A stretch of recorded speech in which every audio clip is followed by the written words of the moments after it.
नमस्कार दोस्तों, स्वागत है आप सभी का हमारे YouTube चैनल पर। तो आज हम बात करेंगे डीएलएड प्रथम सेमेस्टर 2025 गणित टेस्ट पेपर 11। जी हाँ दोस्तों, हर एक टेस्ट पेपर को आपको देखते जाना है और आपकी तैयारी दोस्तों दिन प्रतिदिन ना नेक्स्ट लेवल की होती चली जाएगी। आपको पता भी नहीं चलेगा जब आप एग्जाम में बैठेंगे ना, तो मतलब यार क्वेश्चन देखने से पहले ठीक हो जाएगा, हाँ ये वाला आंसर होगा, ये होगा। मतलब इतनी प्रैक्टिस कर लो ना कि चलिए देखते हैं। वही पेपर 25 नंबर का मैथ का होगा, 1 घंटे का समय मिलेगा। सभी प्रश्न अनिवार्य है, प्रत्येक प्रश्न के अंक उसके सामने दिए गए। 1 नंबर का क्वेश्चन चलिए आपके सामने अब रखते हैं और इसको अच्छे से पहले पढ़ा करिए। कोई भी क्वेश्चन को पहले हमें पढ़ना चाहिए। पटरी और प्रकार की सहायता से 60 अंक का कोड बनाने के लिए पहला चरण क्या होता है?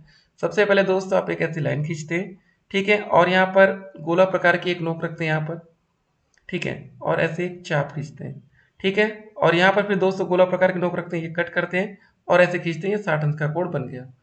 तो 4 विकल्प आपके सामने हैं। एक रेखाखंड खींचना, एक वृत्त का चाप बनाना, चाप को काटना, कोड की भुजाओं को मिलाना। बताइए क्या होगा? तो दोस्तों सबसे पहले हम लोग क्या करते हैं, एक रेखाखंड खींचते हैं। रेखाखंड खींचना, ये हमारा पहला विकल्प सही आंसर होगा, ठीक है। देखिए दोस्तों, 60 अंक का कोड बनाने की शुरुआत एक आधार रेखा खींचकर की जाती है। रेखाखंड कोड की भुजा का आधार बनेगा। इस प्रकार से चाप बनाने और कोड को निर्धारित करने के लिए हमें एक प्रारंभिक रेखा की आवश्यकता होती है। मान लीजिए रेखा ओ ए है। सबसे पहले अगर ये रेखा नहीं आएगी तो उसके आगे का काम कैसे होगा? अगला प्रश्न, 60 अंक का कोड बनाते समय चाप की त्रिज्या कितनी रखी जाती है? ये आपको बताना है। दोस्तों जो हम ये त्रिज्या बनाए ये कितनी है? देखिए, रेखाखंड की आधी लंबाई के बराबर, अपनी इच्छा अनुसार कोई भी निश्चित लंबाई, रेखाखंड की पूरी लंबाई के बराबर या निश्चित नहीं है। बताइए क्या आंसर होगा इसका? तो दोस्त इसका सही आंसर होगा अपनी इच्छा अनुसार कोई भी निश्चित लंबाई। जैसे आपने एक लेन की, यहाँ पर जब गोला प्रकार की आप एक नोक रखते हैं इस बिंदु पर, ये वाले, तो आप अपने हिसाब से इतना बड़ा भी चाप खींच सकते हैं, पहला जो कटेगी है, और यहाँ से भी खींच सकते हैं, तो आप आपके हिसाब से रहता है। अगला क्वेश्चन, 60 अंश का कोण बनाने के लिए पहले चाप को केंद्र मानकर दूसरा चाप कहाँ काटा जाता है? रेखाखंड के दूसरे अंत बिंदु पर, पहले चाप पर, केंद्र बिंदु पर, या रेखाखंड के बाहर? आपको बताना है। बताइए क्या आंसर होगा? अच्छा क्वेश्चन है। देखिए दोस्तों, जब आप 60 अंश का कोण बना रहे हैं, जब आप ऐसे चाप खींचते हैं तो यहाँ पर ये कट कर रहे हैं ना, ये तो ये हो जाएगा, ना तो केंद्र बिंदु पर हम जा रहे हैं, ना रेखाखंड के बाहर जा रहे हैं, ठीक है, न केंद्र बिंदु पर, रेखाखंड के दूसरे अंत बिंदु पर भी नहीं है। तो सही आंसर होगा पहले चाप पर, ठीक है। अगला क्वेश्चन देखते हैं। अगला प्रश्न हमारा क्या रहा? 60 अंक का कोण बनाने के बाद कोण की दूसरी भुजा किससे मिला दी जाती है? बताइए आप लोग। देखिए बिल्कुल बेसिक आपको बता दे रहे हैं, इस चैप्टर से अगर कोई भी क्वेश्चन बनेगा, ठीक है, तो आप उसको कर पाएंगे। रेखाखंड के पहले अंत बिंदु से चाप के कटान बिंदु तक, रेखाखंड के दूसरे अंत बिंदु से चाप के केंद्र तक, चाप के दोनों अंत बिंदुओं से, या इनमें से कोई नहीं। क्योंकि दोस्तों इस चैप्टर से एक क्वेश्चन हर बार पेपर में बनता है, और वो क्वेश्चन आपका बनता है लघुत्तरी में मैक्सिमम टाइम। तो लघुत्तरी दोस्त यहाँ से आप एकदम क्लियर करते हुए जाइएगा, क्योंकि एकदम बेसिक आज आपका इस वीडियो से क्लियर किया जा रहा है, ठीक है ना। तो बताइए क्या इसका आंसर होगा? तो पहले क्वेश्चन को आप लोग पढ़ा करिए, समझा करिए, ठीक है, तभी आप अच्छे से कर पाएंगे। तो इसका दोस्तों जो सही आंसर होगा वो होगा रेखाखंड के पहले अंत बिंदु से चाप के कटान बिंदु तक, ठीक है। इसका सही आंसर ये होगा। देखिए कोण की जो पहली भुजा आधार रेखाखंड होती है, दूसरी भुजा बनाने के लिए रेखाखंड के उस अंत बिंदु शीर्ष को प्रकार द्वारा बनाए गए दोनों चापों के कटान बिंदु से मिलाया जाता है। अब दोस्तों क्या होता है, जैसे आपने पहले ये आपकी रेखा ये रहती है, जब आप यहाँ पर चाप कट करते हैं यहाँ पर, तो इस बिंदु से एक ये, तो रेखाखंड के पहले अंत बिंदु से चाप के कटान बिंदु तक, ठीक है, यहाँ तक हो गया। अगला क्वेश्चन देखते हैं। पटरी और प्रकार की सहायता से 90 अंश का कोण बनाने के लिए सबसे पहले कितने अंश का कोण बनाया जाता है? आप बताइए। बहुत ही अच्छा क्वेश्चन है। तो आपके सामने 4 विकल्प दिया गया है, जल्दी से आप लोग सोचिए और इसका आंसर बताइए। 30 अंश होगा, 45, 60 या 120? ठीक है। देखिए आप लोग ऐसे क्वेश्चन में बहुत बार फंसते हैं, तो ये आपको ध्यान में यहाँ पर रखना पड़ेगा, ठीक है। तो देखिए जरा समझना पड़ेगा। अगर हमें 90 अंश का कोण बनाना है, सबसे पहले एक रेखाखंड खींचेंगे, चाप ऐसे खींचेंगे यहाँ पर गोला प्रकार की नोक रख के। पहला जो बिंदु कट होगा ये दोस्तों कितने अंश का कोण बनेगा, ये 60 अंश का कोण बनेगा। उसके बाद दोस्तों यहाँ पर चाप गोला प्रकार की नोक रखेंगे, दूसरा बिंदु कट करेंगे, ये 120 का बनेगा। उसके बाद दोस्तों हमारा जो अगला स्टेप आता है, एक यहाँ पर गोला प्रकार के बिंदु यहाँ से कट करेंगे, एक यहाँ से ये कट करेंगे, फिर दोस्तों जो सीधी रेखा जाएगी ये 90 अंश का होगा। तो सबसे पहले कितने अंश के पर, ये हो जाएगा 60 अंश। ठीक है, क्लियर हो रहा है। ऐसे क्वेश्चन दोस्तों पेपर में आएंगे और आपको फंसाएंगे। ठीक है, तो पहले से हम पूरी तरीके से तैयार रहेंगे। अगला क्वेश्चन आता है 90 अंश का कोण बनाने के लिए 60 अंश के कोण के बाद क्या किया जाता है, बताइए। सोचिए दोस्तों, ऐसे देखिए काम नहीं चल पाएगा, बिना सोचे कोई भी क्वेश्चन आप नहीं कर पाएंगे। ठीक है, तो 90 अंश का कोण बनाने के लिए 60 अंश के कोण को देखिए, पहले आप एक लाइन खींचे, यहाँ पर पहली रेखा कट की 60 अंश, फिर यहाँ से 60 कोण, 60 के बाद क्या किया जाता है, कोण को आधा किया जाता है, 60 के कोण को आधा किया जाता है, एक और 60 अंश का कोण बना दिया जाता है, ये वाला 120 वाला जो हमने आपको बताया, या 60 के कोण के चाप पर दो समान त्रिज्या के चाप काटे जाते हैं, इनमें से कोई नहीं। सोचिए आप लोग, जल्दी से बताइए। तो दोस्त इसका जो फाइनल आंसर हम टिक करेंगे वो क्या होगा, बताइए जल्दी से। वो हो जाएगा 60 के कोण के चाप पर दो समान त्रिज्या के चाप काटे जाते हैं। ठीक है, बस ये, जैसे दोस्तों हमारी रेखा थी, एक ये वाला समान त्रिज्या यहाँ से, और यहाँ पर फिर वही गोला प्रकार के नोक रख के सेम ही, तो ये दो काटे जा रहा है। ठीक है, अगला क्वेश्चन देखते हैं, क्वेश्चन नंबर 7। 90 अंश का कोण बनाने के लिए काटे गए चापों के कटान बिंदु को किससे मिलाया जाता है, रेखाखंड के पहले अंत बिंदु से, रेखाखंड के केंद्र से, 60 अंश के कोण के शीर्ष से, या इनमें से कोई नहीं। बताइए जल्दी से इसका आंसर सोचिए। बहुत ही अच्छा प्रश्न है। देखिए दोस्तों, ऐसे क्वेश्चन आपको पेपर में फंसा सकते हैं। ठीक है, तो इसका जो सही आंसर होगा, 90 अंश का जो फाइनल बनेगा, एक ये कट किया था, एक ये कट किया था। ठीक है, उसके बाद दोस्त यहाँ पर दोनों रख के यहाँ पर ऐसे कट करेंगे, ये होगा फाइनल 90 अंश का कोण। ठीक है, तो इसका जो सही आंसर होगा, 90 अंश का कोण प्राप्त करने के लिए उन दो चापों के घटान बिंदु 60 अंश के कोण के शीर्ष आधार के प्रारंभिक बिंदु रेखाखंड का मिलाया जाता है, 90 अंश का कोण बनता है। ठीक है, तो सही आंसर होगा 60 अंश के कोण के शीर्ष से।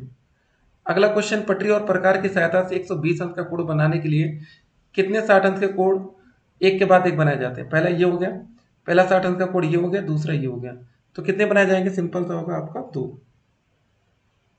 ठीक है, तो ऐसे क्वेश्चन आएंगे और आपको पेपर में फंसाएंगे। अगला क्वेश्चन देखिए, क्वेश्चन नंबर 9। ठीक है, 120 अंश का कोण बनाते समय दूसरे चाप को काटने के लिए केंद्र बिंदु क्या होता है, रेखाखंड का पहला अंत बिंदु, पहले चाप का कटान बिंदु, रेखाखंड। बताइए, जब आप ये कर रहे हैं तो पहला ये कटान बिंदु यह है, तो दूसरा ये ना, तो सही आंसर क्या हो जाएगा, पहले चाप का कटान बिंदु, ये होगा आंसर। देखिए बिल्कुल बेसिक आज आपका क्लियर हो रहा है। 120 अंश का कोण बनाने के बाद कोण की दूसरी भुजा किससे मिलाई जाती है, बताइए किससे मिला दी जाती है। अच्छा क्वेश्चन है। रेखाखंड के दूसरे अंत बिंदु से दूसरे चाप के कटान बिंदु तक, ये कि रेखाखंड के पहले अंत बिंदु से दूसरे चाप के कटान बिंदु तक। ठीक है, दोनों चाप के कटान बिंदुओं को, या इनमें से कोई नहीं। देखिए पहला आपने ये रेखा खींचा, ठीक है, एक त्रिज्या से यहाँ कट किया, एक यहाँ किया, ये दोस्तों रेखाखंड का पहला अंत बिंदु है और चाप का दूसरा कटान बिंदु है। ठीक है, तो सही आंसर क्या हो जाएगा, बताइए। सही आंसर हो जाएगा दोस्तों, रेखाखंड के पहले अंत बिंदु से दूसरे चाप के कटान बिंदु तक। 60 अंश का कोण एक वृत्त के केंद्र पर बनाए गए पूर्ण कोण का कितना भाग होता है, आपको ये बताना है। अब थोड़ा सा अलग क्वेश्चन आपको देखने को मिल रहा है। ठीक है, 60 अंश का जो कोण होता है एक वृत्त के केंद्र पर बनाए गए पूर्ण कोण का कितना भाग होता है। देखिए दोस्तों, एक जो पूर्ण कोण होता है वो कितने अंश का होता है, 360 डिग्री का होता है। ठीक है, अब 60 अंश का कोण पूर्ण का कितना हो जाएगा, तो सिंपल सा 60/360 कर दीजिए, एक 0/6 कम से 6×36, तो ये हो जाएगा 1/6। तो दोस्त ये कितना भाग होता है, 1/6। ठीक है, अगला क्वेश्चन, 90 अंश का कोण एक वृत्त के केंद्र पर बना के पूर्ण कोण का कितना भाग होता है।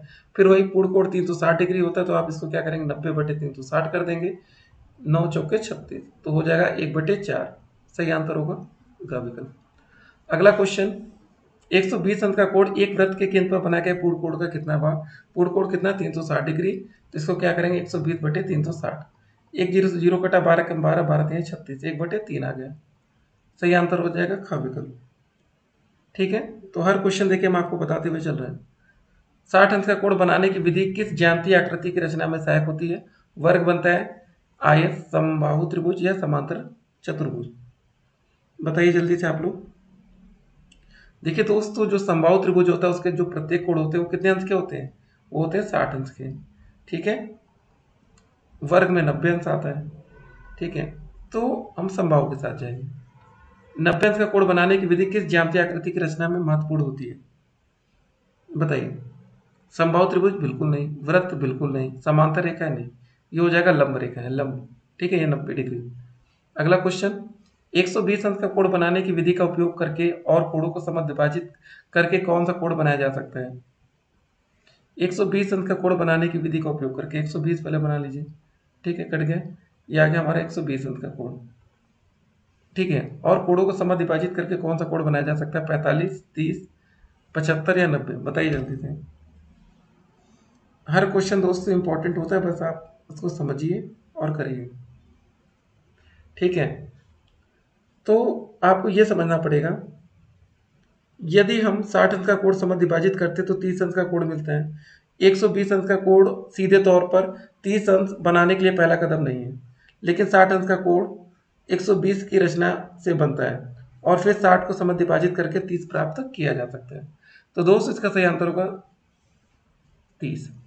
ठीक है, अब क्योंकि दोस्तों अगर 120 अंश का हम कोण बना रहे हैं तो जब ये चाप खींचेंगे, पहला 60 अंश पर कटेगा, दूसरा 120। तो अब भाई ये तो पहले ही 60 हो गया, इसको समद्विभाजित विभाजित क्या करना, फिर जो 60 वाला रहेगा इसको कट करके ये करेंगे तो ये 30 अंश का है। अगला क्वेश्चन, पटरी और प्रकार की सहायता से कोणों की रचना में किस ज्यामितीय अवधारणा का उपयोग किया जाता है? ठीक है, रेखाओं की लंबाई, वृत्तों की त्रिज्या, कोणों की माप, उपरोक्त सभी। बताइए जल्दी से। पटरी और प्रकार की सहायता से कोणों की रचना में, ये दोस्तों वृत्तों की त्रिज्याओं के लिए। ठीक है, समझिए जरा।